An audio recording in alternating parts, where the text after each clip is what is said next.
Okay guys, ganyan lang po kumuha ng pako or fern. Putulin nyo lang po siya. Inat sa plastic. So now, hanap po tayo ng iba.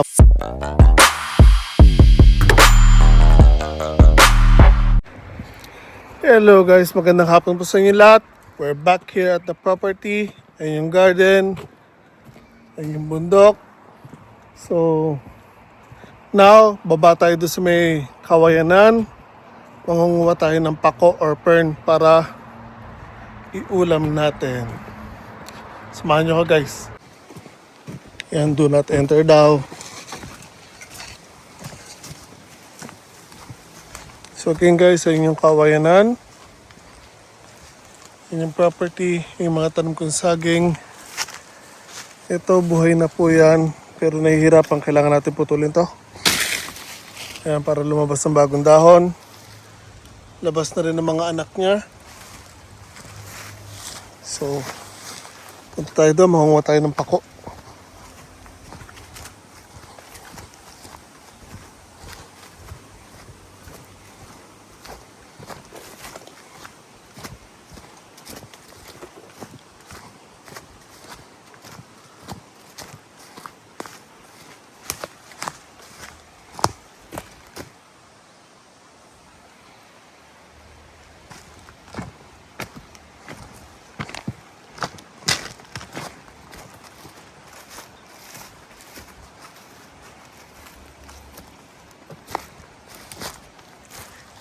Here's one.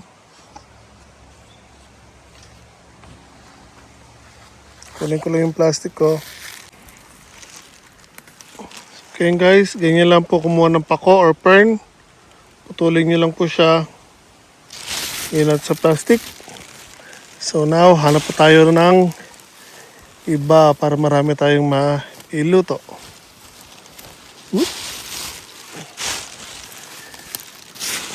Pa guys, oh, you know. Just one more. So ito, merong pumunta dito at nanguha. Hindi natin alam kung sino, pero may mga pumupunta po dito. Hindi naman natin pinagbabawal kasi na manguha sila dito. Dahil una, hindi naman sa atin na property ito. Before nakuha yung property na nandyan, naibigay na po ito sa company ng train. So, anybody's welcome. Pinapanatili lang nating malinis tong lugar na to para at least kahit papano, kung sino gusto pumunta ay maayos na makakapunta.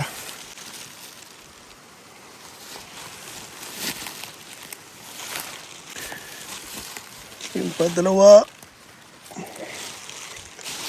So, ang gagawin natin ngayon guys ay ensalada. Ensalada natin to, tapos magpiprito tayo ng tuyo. Sarap na naman ng kain mamaya guys.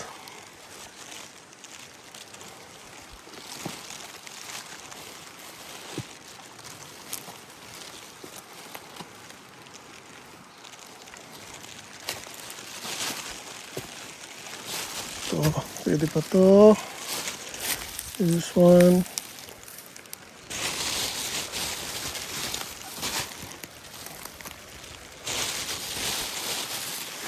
Pa isa. So kailangan mo lang talaga maging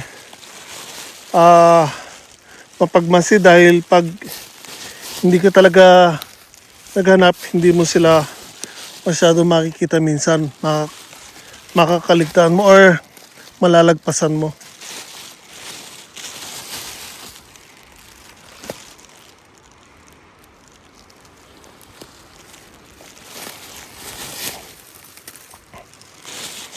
So mamaya pakita ko sa inyo kung paano ko to gagawin or iluluto ang ensaladang pako. Meron kasi mga nagtatanong kung paano kinakain or paano kainin.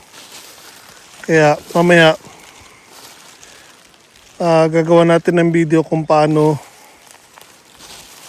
magluto.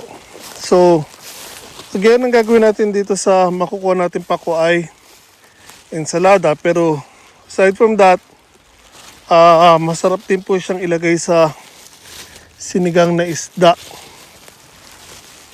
Pero since hindi naman tayo magsisigang ngayon, lalagay natin sa ensalada. Sakto mayroon tayong tuyo.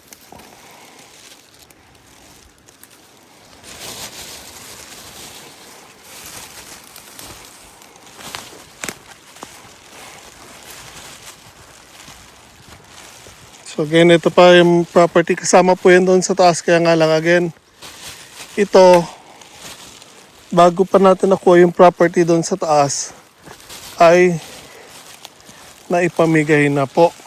Again, libre po ito. Pinamigay lang ng dating may-ari. Dahil nga matanda na po siya. Hindi niya na po kayang i-maintain or asikasuhin ang property. Tapos babayaran pa niya syempre yung tax niyan. Kaya kesa magbayad siya ng tax, probably pinamigay niya na lang. Kasi nga hindi niya na rin naman nagagamit. So hindi na kumikita yung pera, yung lupa, sorry. Or wala nang ipinapasok na income yung lupa. Tapos matanda na yung may-ari.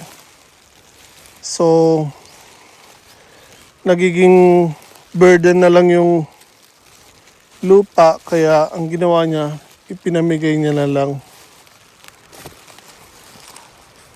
Sayang nga lang, kung mas napaaga lang po sana tayo, ay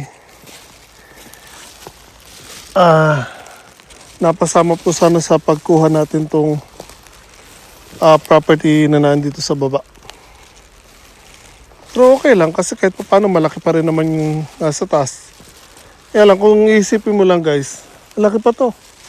At least siguro nasa kulang-kulang or 900 square meters pa po itong naipamigay lang. Dahil kasama po itong kawayan na ito. Itong isang pilapil na to, yung bundok na yan. Then yung likod ng property na yon. Yun na kasi ang boundary yung ginawa kong bako doon guys. Kaya actually malaki pa po yan. Tapos yung baba niya ilog na.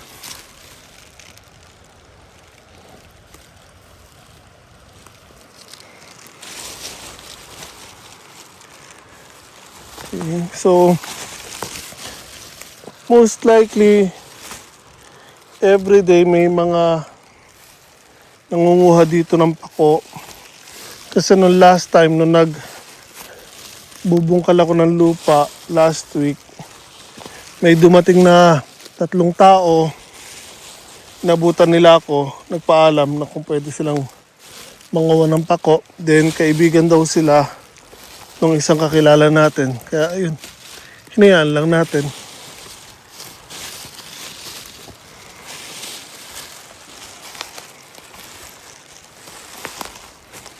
Meron kasi tayong nakilala dito na isa ring Sacho hapon.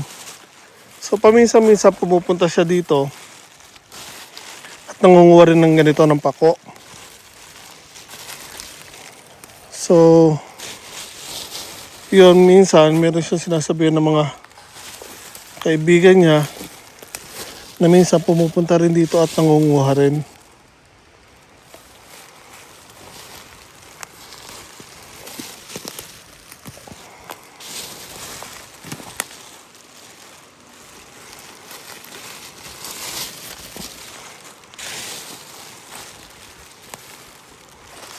So ito, lilinisin na ulit natin yan siguro mga after 2 months.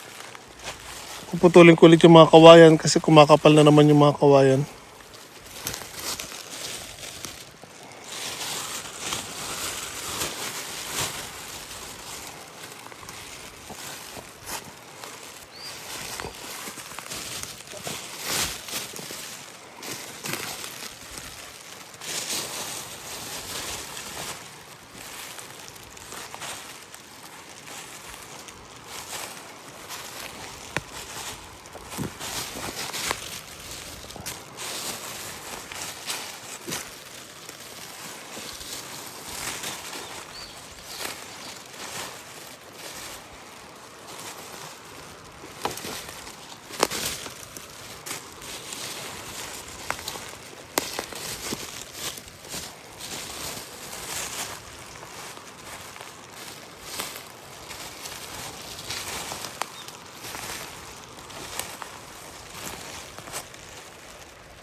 Okay guys, so tapusin ko lang tong pangunguha ng pako. Pakita ko na lang sa inyo mamaya. Okay guys, ito binakuha na po tayong pang-ulam.